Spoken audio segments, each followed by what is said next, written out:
네, 하나님의 말씀을 함께 보겠습니다. 오늘 오후 시간에 함께 나눌 말씀은요, 마태복음 2장입니다. 마태복음 2장의 말씀을 우리 함께 보도록 하겠습니다.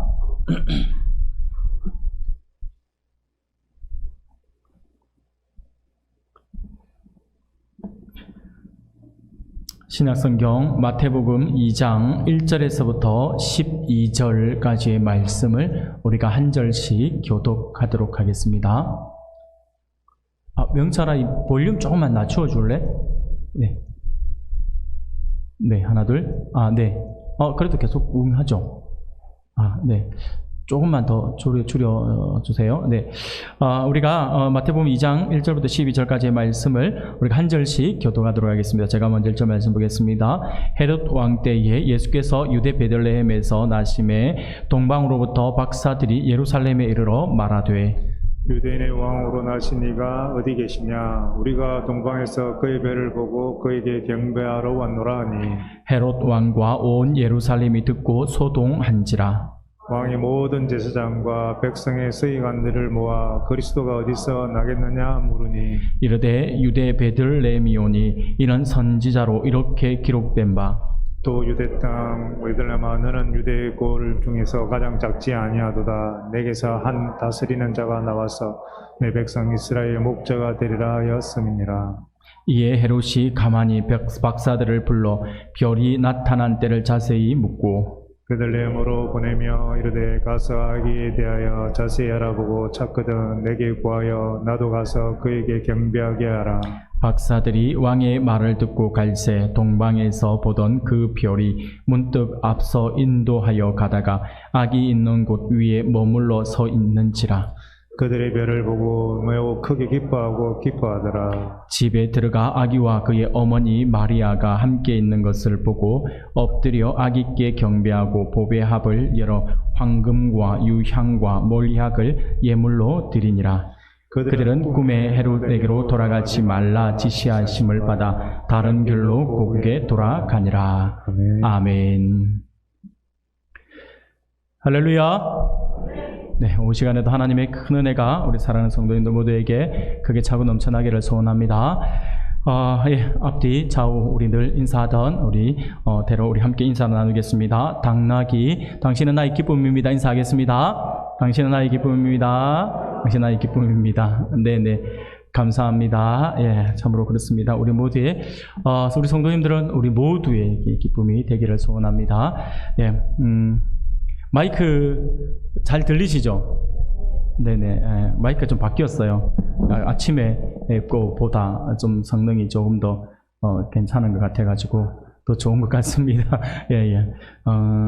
여하튼 말씀이 마이크가 더 선명해졌으니까 말씀에 더 집중해 주시면 감사하겠습니다. 감사합니다, 집사님. 네. 오늘 우리가 마태복음 2장 말씀을 우리가 함께 봤습니다. 구주의 탄생이라는 제목으로 같이 말씀을 잠시 나누면서 하나님의 은혜를 나누고자 합니다.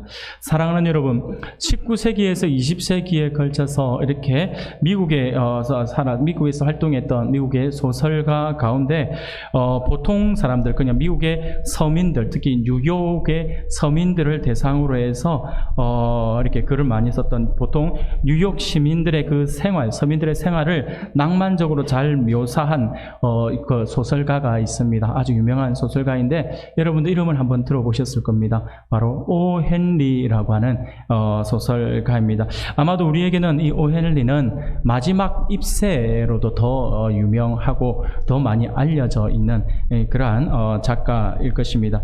이 오 헨리의 유명한 단편 소설 가운데 크리스마스 선물이라고 하는 그러한 아주 유명한 작품이 있습니다. 아마 내용을 알고 계시는 분들도 계시고 모르고 계시는 분들도 계실 것 같아서 소설의 내용을 잠시 소개하면 이렇습니다.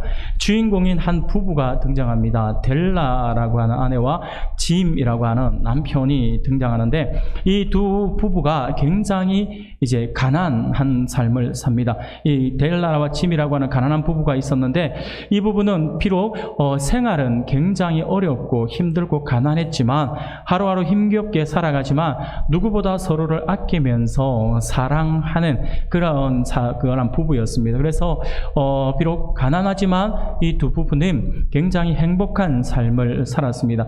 그런데 어느 날 이 두 부부의 근심이 하나씩 생기기 시작합니다. 그게 왜냐하면 크리스마스가 점점 다가오기 때문입니다. 크리스마스가 다가오자 두 사람에게는 작은 걱정이 생겨나기 시작했습니다. 왜냐하면요, 서로에게 크리스마스에 서로에게 너무나도 귀한 선물을 해주고 싶은 마음은 있는데, 그런데 현실이 너무나도 가난하다 보니까 선물을 해줄 수 있는 형편이 안 된다라고 하는 것이죠. 그래서 현실이 너무 어렵고 뭔가를 하나 해주고 싶은데 남편에게 해주고 싶고, 아내는 남편에게, 남편은 아내에게 뭔가를 해주고 싶은데 이 돈이 없으니까 그 현실이 너무 슬프잖아요. 그것이 너무 이제 자기들의 마음을 너무 힘들게 만들었습니다.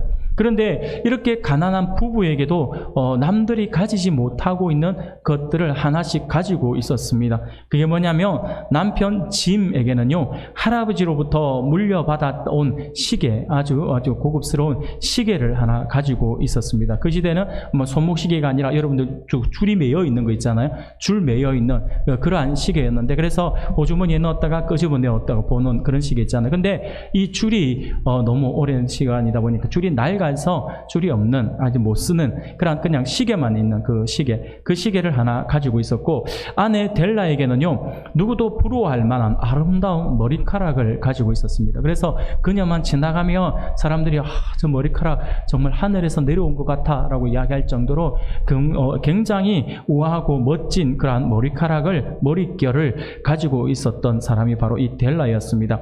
그런 그녀를 보면서, 이 델라를 보면서 짐은 늘 생각하기를 자기 아내 델라에게 그 아름다운 머리카락을 잘 다듬을 수 있는 예쁜 빗을 선물하고 싶었습니다.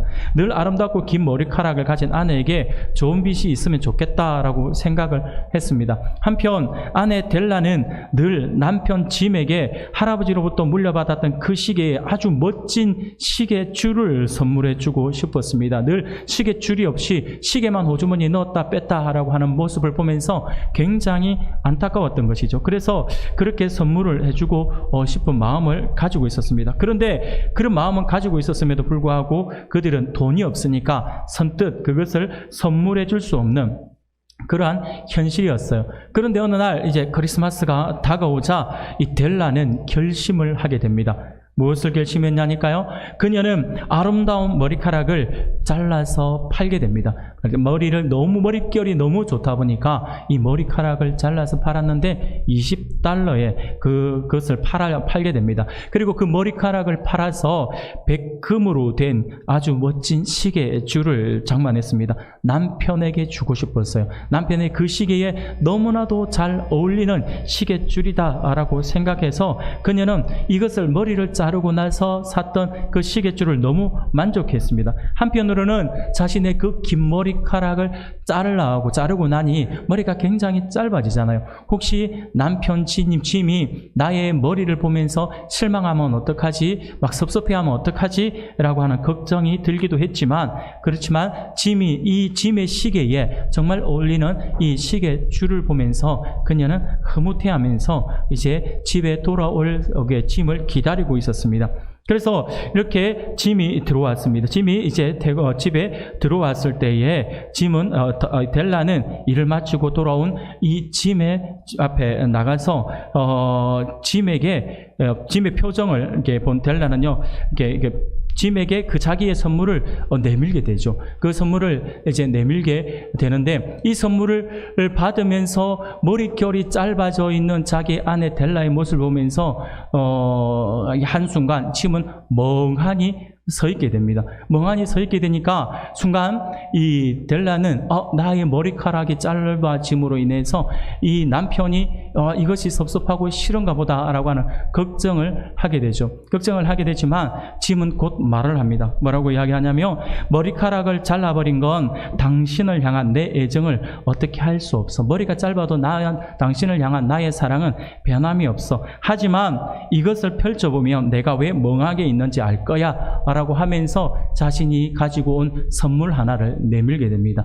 그 선물을 내밀니까 순간 이 델라는 놀라서 그 선물을 받아서 얼른 포장지를 뜯어서 보게 됩니다. 그 안에는 아주 멋진 빛이 들어 있었죠. 바로 남편은요, 자기가 가지고 있었던 그 시계를 팔아서 거기서 그 돈으로 아내를 위해서 빛을 선물한 것이죠. 그래서 두 사람은 이 선물을 보면서 그 현실이 서로 간에 이렇게 엇갈리게 되었던 그 현실이 너무나도 가슴 아파서 잠시 슬픔에 잠겨 있는 표정을 짓지만 이내 이 델라가 자신의 머리카락은 빨리 자랄 것이라며 오히려 짐을 위로하면서 서로에 대한 마음을 다시금 확인하며 소설은 마무리하게 됩니다. 이것이 이 오 헨리의 크리스마스 선물이라고 하는 그 소설의 이야기입니다. 이 선물을 사랑하는 여러분, 선물에는요 의미가 있죠. 선물에는 의미가 있습니다. 좋은 선물을 할 수 있는 방법은요, 우선 누구에게 주는 선물인지를 먼저 알아야 할 것이고요. 그리고 그 사람에게 가장 어울리는 것이 무엇인지를 알아야 합니다. 그래야지만 좋은 선물을 할 수가 있죠. 여러분, 우리가 생각할 때 선물은요, 비싼 거, 막 정말 우아한 거, 막 그런 것들이 좋은 선물이라고 생각하지만 진짜 좋은 선물은요, 받는 사람이 정말 요긴하게 쓸 수 있는 거죠. 그게 진짜 좋은 선물인 것이죠. 아무리 좋은 비싼 선물 주면 뭐합니까? 그 선물 쓸 줄도 모르며 아무 소용이 없다라고 하는 것이죠. 돈이 없는 사람에게, 그렇죠? 늘 가난해서 돈이 진짜 호주머니에 늘 10,000원짜리 넣어 다니는 사람한테 아주 비싼 몇십만 원, 몇백만 원짜리 지갑 선물해 주면 뭐합니까? 왠지 그 선물 받으면 내가 돈 없는 게 이렇게 좀 오히려 마음이 좀 힘들게 할 수 있잖아요. 그래서 좋은 선물이라고 하는 것은요, 항상 받는 사람이 누구인지를 먼저 알아야 되고 그 사람이 가장 어울리는 것이 무엇인지를 알아야지만 좋은 선물을 할 수 있는 것이 있죠. 아마 이 크리스마스 선물에 나오는 짐과 델라야는 서로를 배려하고 서로를 주에게 가장 필요한 것을 주려고 노력했는데 서로의 그 마음이 좀 엇갈려가지고, 그렇죠? 서로 반대의 눈물이 됐지만 오히려 저는 이 소설을 어릴 때 읽으면서 참 행복하다, 참 가난하지만 비록 이렇게 엇갈렸지만 그럼에도 불구하고 두 사람의 그 표현이, 두 사람의 그 사랑이 참 크다라는 생각들을 한번 해보게 되었거든요. 사랑하는 여러분, 오늘 본문의 말씀을 보면 오늘 본문에도 아주 귀한 선물을 가지고 찾아와서 그 선물을 건네는 사람들이 등장하죠. 오늘 본문은요, 2000년 전에 예수님께 드릴 선물을 미리 준비해서 먼 길을 찾아와 축하하는 동방 박사들의 이야기를 담고 있습니다. 이런 본문은 아기 예수님께서 멀리 동방에서부터 온 박사들에게 경배를 받았다라고 하는 그 사실이 그의 탄생과 관련하여서 또 하나의 신비로움 속에 속하는 하나의 사건이라고 할 수가 있습니다. 같은 민족 안에 있는 사람들에게 존경을 받고 축하를 받은 것이 아니라 저 먼 타국 땅에 있는 박사들이 지금 그에게 다가와서 먼 길을 찾아와서 이렇게 선물을 건넸다라고 하는 것은요, 하나의 또 다른 신비에 속하는 사건이라고 할 수 있다라고 하는 것이죠. 예수님이 이방인에 의해서도 왕으로 인정을 받았다라고 하는 것을 보여주는 하나의 사건입니다. 결국 예수님께서 단지 유대인의 왕으로 뿐만 아니라 만왕의 왕으로서 온 인류를 구원할 메시아로 이 땅에 오셨다라고 하는 것을 나타내 보여주는 사건이 오늘 우리가 읽은 본문의 말씀이라고 할 수 있습니다. 사랑하는 여러분, 오늘 오후 시간에는 이러한 본문의 말씀을 우리가 조금 더 깊이 있게 살펴보면서 하나님께서 오늘 우리들에게 주시는 귀한 은혜들을 함께 나누고자 합니다. 사랑하는 여러분, 지금 페르시아의 뜨거운 사막 위에는 굉장히 놀랍도록 반짝이는 별이 떠 있는 장면을 우리가 연상할 수 있어야 합니다. 별을 연구하던 박사들은 이 별이 심상치 않았다라고 하는 사실을 알아차렸습니다. 여기서 말하는 박사들은요, 여러분 우리가 오늘 새벽에 이제 끝났는데 새벽에 계속해서 다니엘서의 말씀을 보았잖아요. 다니엘서의 말씀에서 등장할 때의 박사들은 바로 그때 무당, 박수, 막 이렇게 술사 이렇게 표현되잖아요. 이런 사람들은요, 그냥 한마디로 통틀어서 그들을 이야기할 때 그 사람들은 지혜자다라고 이야기를 할 수 있습니다. 페르시아 제국에서 있었던 이 박사들은요, 그냥 단순한 우리가 오늘날 생각할 때 한 분야의 전문성을 가지고 있는 어떤 사람, 그래서 그 전문성뿐만 아니라 그 전문성에서 아주 우수한 업적을 내고 아니면 좀 그 공부를 많이 해서 받았던 어떤 학위, 이런 사람을 우리가 일컬어서 박사라고 하지만 그 시대는 그렇지 않습니다. 그 시대에 박사다라고 할 때 이 박사는요, 모든 분야에서 다 뛰어났어요. 그리고 그 페르시아 제국의 박사들은요, 한마디로 이야기하면 왕의 모사와 같은 사람들이었어요. 왕이 어떤 정치를 함에 있어서 어떤 것을 의견을 이야기하고 어떤 것을 좀 일을 풀어 나갈 때에 누군가의 그 조언을 구할 때에 물었던 사람들이 이 박사였는데, 그렇기 때문에 이 박사는요, 그 시대에 아주 지혜자다라고 할 수 있거든요. 그래서 오늘 또 본문에 등장하는 이 박사들도 역시 마찬가지입니다. 별을 연구하는 박사다라고 이야기했지만, 이거 어떻게 보면 별을 연구해서 별점을 친다라고 하죠. 그렇게 점도 치고 했던 술사처럼 우리 무당이라고 말하기는 좀 어렵고요. 여러 가지 또 점도 보고 하는 그러한 사람들이 안에 다 여기 이 박사 안에 지금 포함되어 있어요. 그래서 이 별을 연구하던 이 박사다라고 할 때 과거에부터 이 별에 대해서 미리 알고 있었고, 그리고 앞으로 만왕의 왕으로 오실 분이 오실 것이다라고 하는 것을 알고 있었다라고 하는 것이죠. 그래서 이 박사들은 이 별을 연구하고 있다가 어느 한 별을 바라보게 됩니다. 유난히 반짝이면서 심상치 않은 별을 하나 발견하게 되고, 오랜 시간 동안 별을 연구한 그들이기 때문에 이 찬란한 별이 바로 왕의 별이다라고 하는 것을 짐작할 수 있었습니다. 아주 오래전부터 약속된 이 세상의 진정한 왕, 그 왕이 드디어 태어날 때가 되었구나라고 하는 것을 짐작했다라고 하는 것이죠. 그래서 그들은 이 별을 보자마자 곧장 여행 준비를 합니다. 저 별을 따라가자고. 그러면서 만왕의 왕으로 오신 이가 누구이신지 우리가 직접 목격을 우리 눈으로 보고 그에게 우리가 선물을 드려서 만왕의 왕으로 오신 그분을 우리가 존중하고 그분을 높여드리자라고 하는 그런 마음들을 가진 겁니다. 그래서 그들은 여행짐을 챙겨서 별을 따라가게 됩니다. 찬란하게 빛나는 별은 마치 박사들을 기다리고 있었다는 듯이 그들보다 조금 앞서서 천천히 그들을 인도해 나갔습니다. 박사들은 별을 따라 계속 걸었습니다. 마침내 이 별이 이스라엘의 베들레헴이라고 하는 마을 위에 멈춰 선 것을 박사들이 보게 됩니다. 사랑하는 여러분, 박사들이 있던 페르시아에서 베들레헴까지의 거리는 대략 우리가 볼 때 학자들이 추측할 때 1600km 정도의 거리라고 이렇게 이야기를 합니다. 여러분, 1600km다라고 하면 이것이 우리가 어느 정도의 거리인지 솔직히 실감이 나지 않습니다. 우리나라에서는 직선으로 갈 수 있는 거리가 아니에요.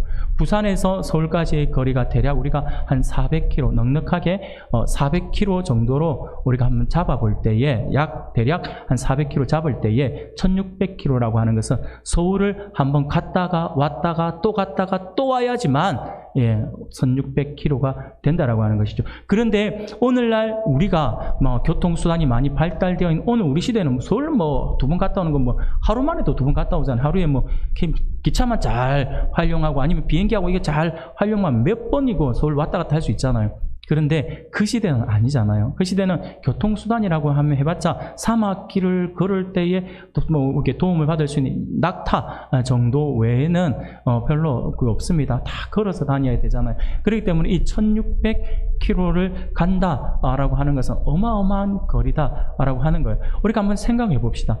과거에 우리 조선시대에 과거 시험을 친다라고 하잖아요. 그럼 다 걸어서 한양까지 가야 되잖아요. 만약에 부산, 김해, 양산 이쪽 지역에 있던 한 선비가 시험을 치러 간다라고 한다면 그는 뭐 시험 며칠 앞두고 출발하는 게 아니죠. 최소 3개월 전에는 출발하지 않습니까? 3개월에 출발을 해야지만 겨우 이제 도달하게 되는 거죠. 물론 부지런히 가다가 쉬면서 공부도 하고 가면 천천히 가지만 여하튼 그만큼 긴 시간을 두고 가는 거잖아요. 근데 1600km예요. 1600km면 그들이 수개월 전부터 이렇게 거기에 여행을 했다라고 하는 것을 우리가 짐작해 볼 수 있을 만큼 이 거리는 엄청나게 긴 거리라고 할 수 있습니다.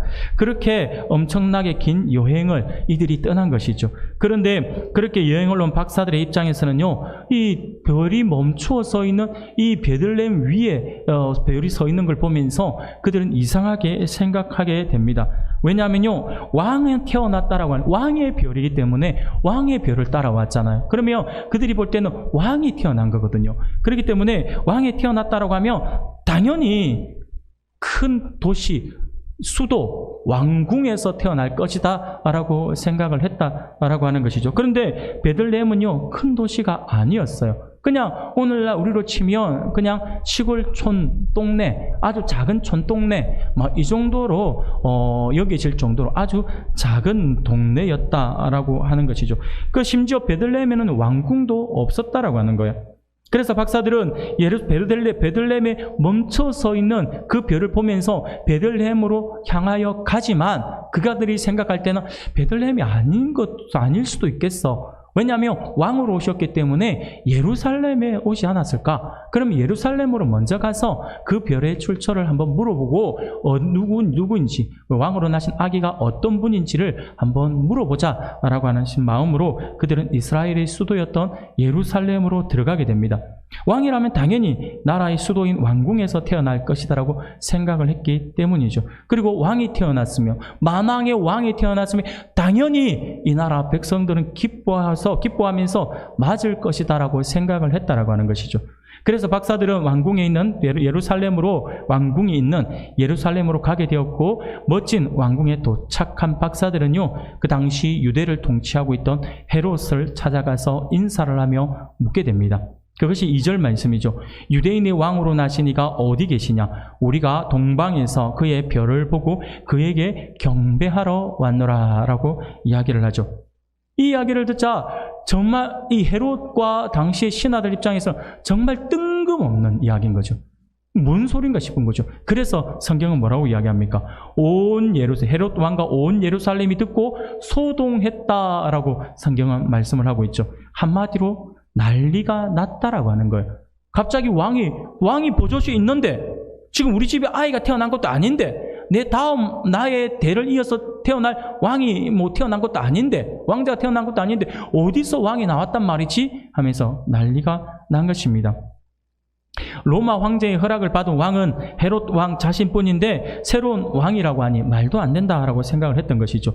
박사들은 계속해서 헤롯 왕에게 자신들이 별을 연구하는 박사들이고 새로운 왕이 태어날 징조가 나타났으며 자신들은 그 별을 따라왔는데 베들레헴 위에 멈춰선 그 커다란 별이 바로 그것이다 라고 이야기를 해주게 됩니다.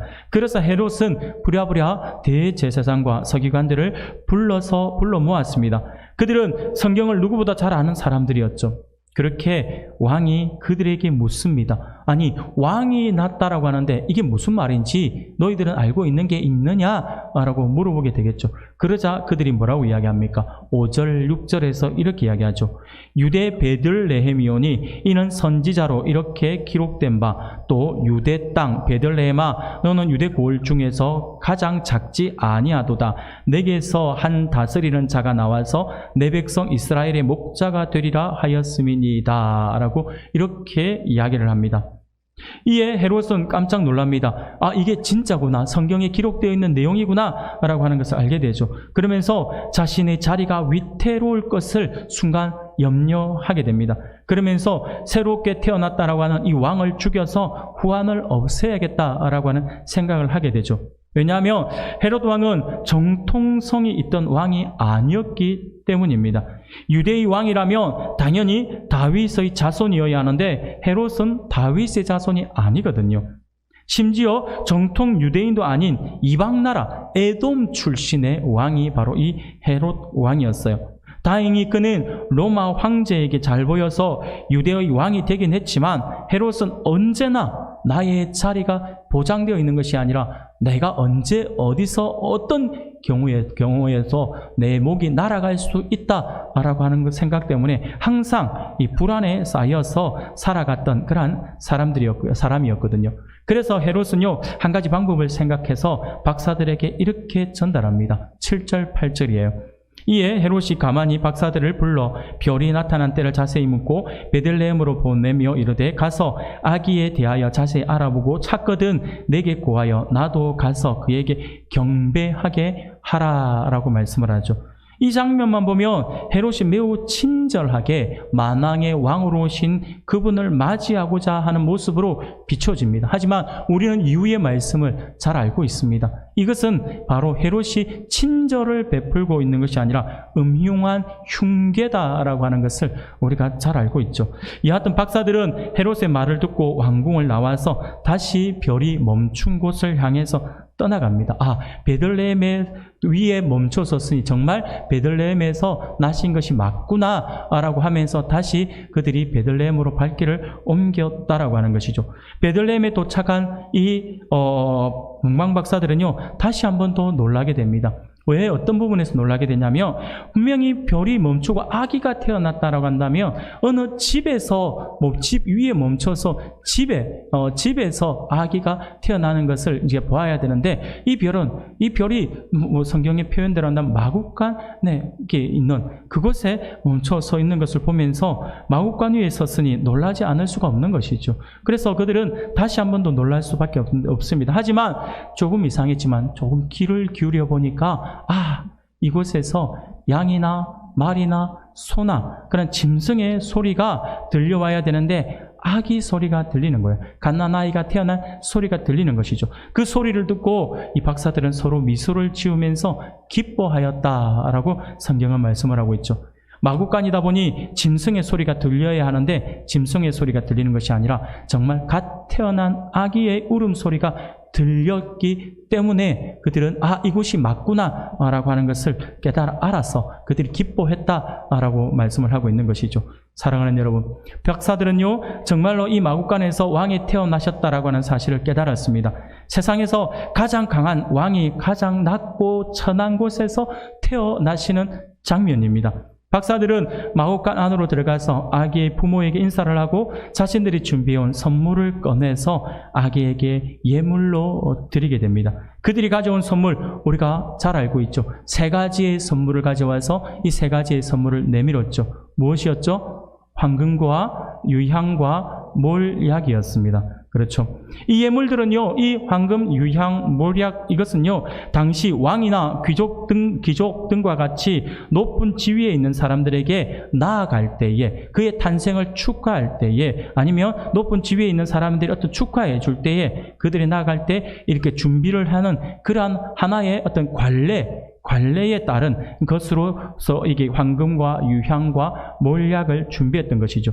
동방 박사들은요, 유대인의 왕이자 온 인류의 구세주이신 예수 그리스도께 경배하기 위해서 나아가면서 빈손으로 나아간 것이 아니라 아주 귀중한 예물을 준비한 것이죠. 바로 그 대상이 그 당시에 왕이나 귀족 등 높은 지위에 있는 사람들에게 나아갈 때 가지고 나갔던, 관례적으로 가지고 나갔던 그 선물을 준비했다라고 하는 것은 지금 그들이 이 아기 예수님을 어떤 존재로 여기고 있는가라고 하는 것을 우리가 엿볼 수 있는 부분입니다. 이 예물이 그것을 이야기해 주고 있어요. 이 3가지 예물은 동방 지역의 아주 동방 지역의 특산품으로 아주 값진 것들이라고 할 수 있습니다. 황금은요, 바로 주로 왕에게 드리는 선물이었어요. 왕에게 드리는 선물이 황금이었습니다. 황금은 쉽게 변하지 않잖아요. 늘 반짝거리잖아요. 그래서 황금은요, 항상 왕을 상징한다라고 할 수 있습니다. 그래서 왕에게 드릴 때에 드리는 그 예물을 대부분 황금을 많이 사용했다라고 하는 것이죠. 그리고 유향이죠. 여러분 유황 아닙니다. 여러분 유황은 요즘에 유황 먹은 오리 뭐 이렇게 해가지고 하잖아요. 유황하고 다릅니다. 한 번씩 가다가 가끔씩 가다가 이걸 발음을 잘못해가지고 황금과 유황과 모략 뭐 이렇게 하시는 분이 있는데 유황 아니에요. 유향입니다. 유향. 예, 유향인데 이 유향은요 제사장이 주로 사용하는 그러한 예물이라고 할 수가 있습니다. 향이 좋은 향수와 같은 것이다라고 할 수 있죠. 아주 귀한 그러한 향수라고 할 수가 있습니다. 모략은요 아주 비싼 기름이라고 할 수 있죠. 기름인데 이것은요 어떤 음식이나 아니면 어떤 것을 부패하는 것을 이제 막는 방부제 역할을 하기도 했다라고 하는 것이죠. 바로 왕으로 오신 주님을 높이기 위해서 황금을 드리고 그의 사역이 어떠할 것이다 라고 하는 강한 향기를 날리는 그리스도의 그러한 진한 향기를 날리면서 많은 이들에게 다가가고 그들에게 그리스도의 향기가 스며들게 할 것이다 라고 하는 것을 보여주기 위해서 유향을 준비했고요. 그가 마지막에 어떤 모습으로 죽을 것이다, 인류를 위하여서 어떤 모습으로 죽을 것이다 라고 하는 그 죽음을 예비하기 위해서 모략이라고 하는 것을 준비했다라고 하는 것이죠. 그것을 준비해서 바로 아기 예수님께 드렸다라고 하는 것입니다. 사랑하는 우리 성도 여러분, 동방 박사들은 왜 이렇게 귀한 예물들을 준비했을까요? 왜 이것을 준비했을까요? 이것은 제가 조금 전에도 말씀드린 것처럼 이 예물이 의미하고 있는 바를 통해서 지금 이 박사들이 이 아기 예수님을 어떤 존재로 여기는가를 우리가 알 수 있어요. 그게 뭐냐니까 바로 이 박사들은요 바로 지금 아기 예수님, 이 예수님을 만왕의 왕으로 알았다라고 하는 거예요. 만왕의 왕으로 여겼다라고 하는 것이죠. 그들이 이 예물들을 드린 이유는요 만왕의 왕이신 예수님을 정말 자신들의 왕으로 여겼기 때문이라고 하는 것이죠. 그냥 단순하게 이스라엘의 왕이 아니에요. 이스라엘의 왕이 아니라 만왕의 왕, 이 땅 모든 인류의 왕 중의 왕으로서 오셨다라고 하는 걸 알고 있었기 때문에 그들이 그 먼 길을 여행을 와서 이 예물을 준비해서 다가와서 아기 예수님께 드렸다라고 하는 것이죠. 바로 그들이 지금 예수님을 어떤 존재로 여기는지를 우리가 알 수 있는 장면입니다. 사랑하는 여러분, 그렇습니다. 동방 박사들의 이러한 모습은 오늘날 만왕의 왕이요 온 인류의 구속자이신 예수님을 예배하기 위해 나오는 그러한 모든 성도들의 합당한 자세라고 할 수 있을 것입니다. 물론 우리가 예수님께 나아갈 때에 예물을 준비하는 것은 세상 사람들이 높은 사람들에게 나아갈 때 예물을 준비하는 것처럼 어떤 이기적인 목적, 아부 아니면 그냥 이기적인 어떤 대가 이것을 바라기 위해서 우리가 준비하는 것은 아니죠. 우리가 하나님 앞에 나올 때에 예물을 준비하는 것은요 단지 만왕의 왕이신 예수님의 그 지위에 합당한 영광을 돌려드리고 그분의 은혜에 대한 감사를 표시하는 그 표현으로서 우리가 예물을 준비하여 하나님께 나오는 것이다 라고 하는 것이죠. 사랑하는 여러분, 그러면 오늘 여러분들은 주님을 예배하러 나올 때에 어떤 모습으로 나왔습니까? 과연 여러분들도 우리 주님께 드리는 예배를 위해 동방박사들과 같이 가장 귀한 것들을 믿음으로 준비하여 나왔습니까? 사랑하는 여러분, 예배라고 하는 것이 무엇입니까? 예배는요 단지 눈에 보이는 외적인 형식이 아니에요. 그냥 앉아서 예배드리는 척하고 있는 것이 예배가 아닙니다. 진짜 예배는요 하나님과의 진정한 만남의 장이라고 할 수가 있습니다. 하나님과의 만남이 있어야 되죠.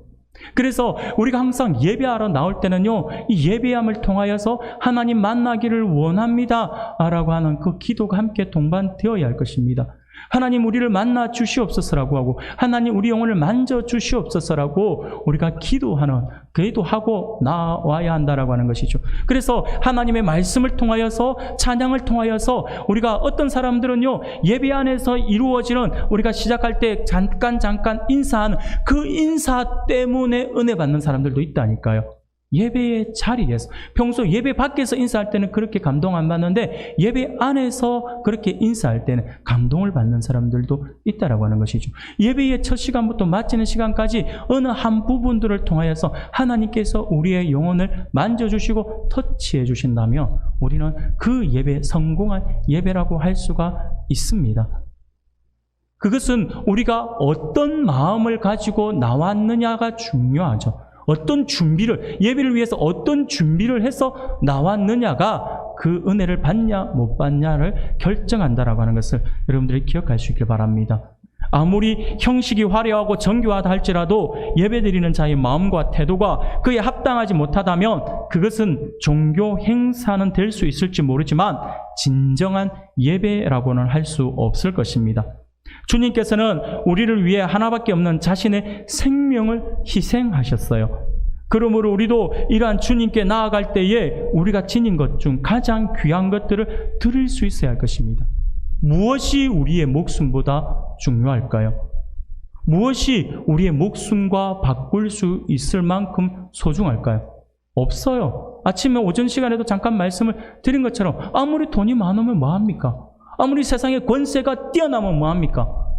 내 목숨이 없으면, 그날 내 아이의 목숨이, 생명이 다한다면 그 모든 것이 아무 소용이 없는 거예요. 목숨이 가장 중요하죠. 그런데 우리 주님이 이 예배 안에서 우리를 만나 주시기 위해서 무엇을 희생했습니까?